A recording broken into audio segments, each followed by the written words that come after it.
is coverage you can count on. WGAL News 8 at noon starts now.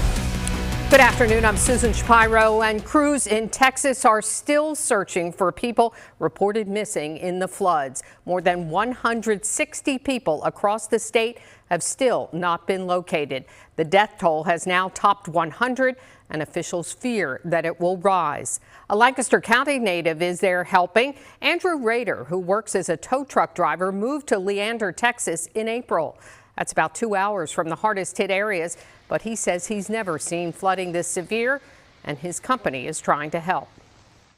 We're doing a lot of water recoveries. Friday evening, I was out assisting the fire company getting them unstuck on some calls they had. We have to wait until a lot of the people are found or a lot of the roadways are clear for us to get our trucks in there. We're just having a lot of problems with water on roadways yet. An organization in Mechanicsburg, Cumberland County, is getting ready to assist flood victims in Texas if they are asking for help. News 8's Gabrielle Thomas has more from Mechanicsburg. Those floods in Texas have impacted so many people. The cleanup process won't be easy, but Mission Central is stepping in to help. Now I have Hope Harrison joining me. She's with Mission Central. Hope, these buckets will be sent to Texas. What's inside?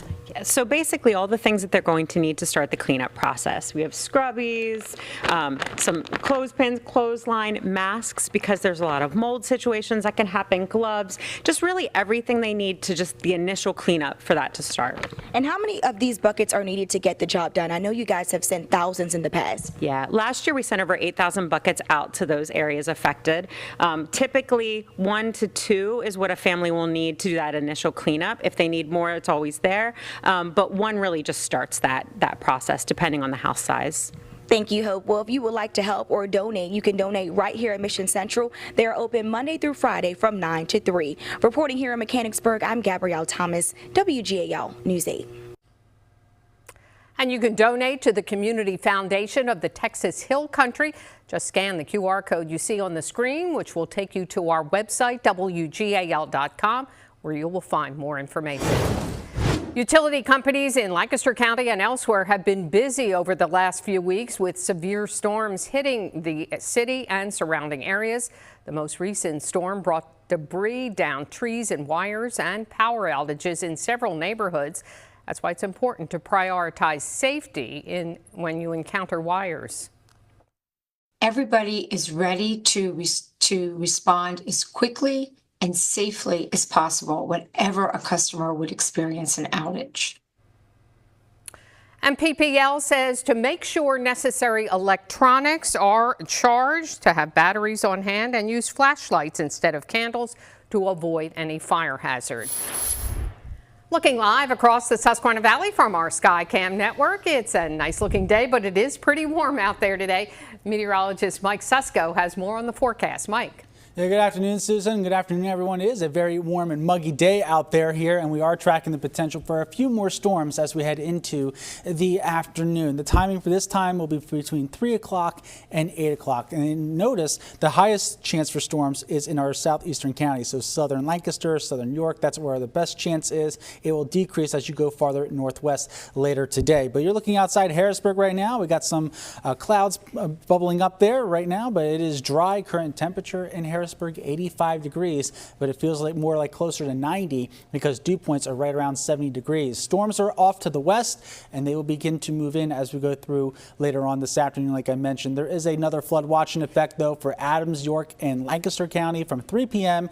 until 11 p.m. this evening. So just be aware of that. We could be seeing some locally heavy rain that could lead to a little bit of localized flash flooding.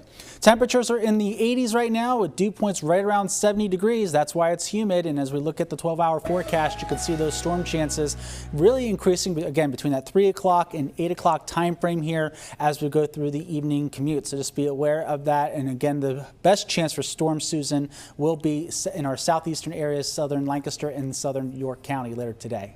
All right, thank you. Governor Josh Shapiro was at the Blue Ridge Sportsman's Club in Dauphin County this morning to sign a law to repeal the state's Sunday hunting ban.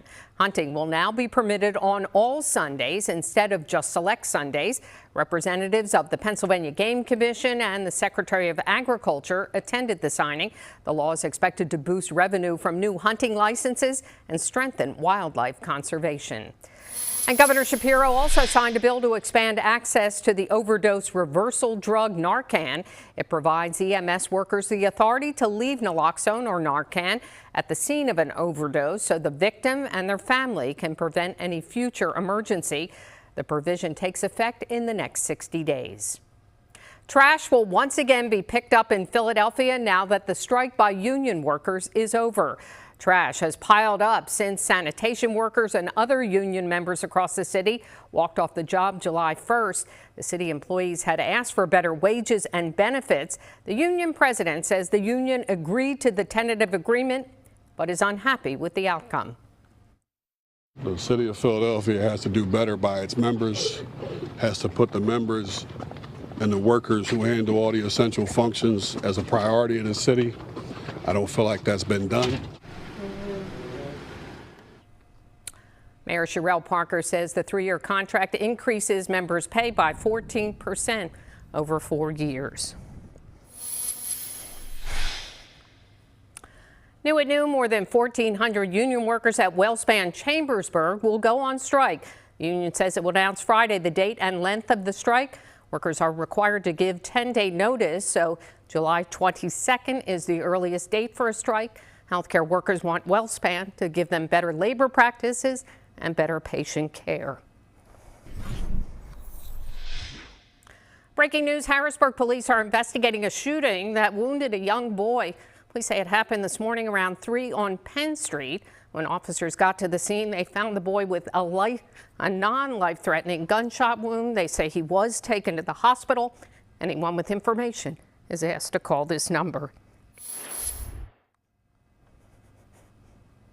And traffic, as you can see, is backed up on I-83 near the Glen Rock exit in Shrewsbury, York County. Emergency crews are trying to clear the scene. Right now, it's not known how many cars are involved or if anyone was injured. The man accused of moving his mother's body to an apartment complex in Lancaster County is no longer facing charges in Lancaster County. The DA's office told News 8 it dropped the abuse of corpse charge against Kevin Ahn to expedite sending him to Maryland to face criminal charges there. Ahn is charged with 2 counts of first-degree murder and 2 counts of first-degree assault in connection with the deaths of 2 other people. He was arrested in March. When his mother's body was found in his vehicle, he's still in Lancaster County Prison.